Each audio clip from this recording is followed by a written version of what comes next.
Feeling nervous. Okay. Okay lang yun. Sige, bunot ka.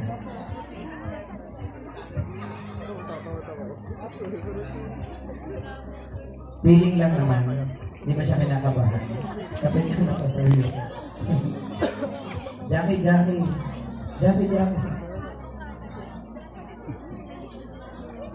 Ako ang kinakabahan. Okay, ang iyong tanong.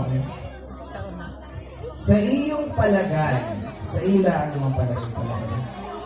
Sa iyong palagay, paano mo masasabing ikaw ay naging isang mabuting ilaw ng tahanan?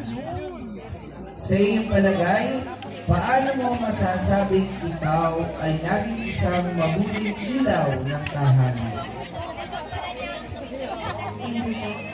Sa akin pong palagay, naging isang mabuting ilaw ako ng tahanan para sa isang kong anak. Hindi ko man naibigay ang tamang suporta at tamang lambing ng aking anak, pero ginagampanan ko bilang isang ilaw ng tahanan. Thank you.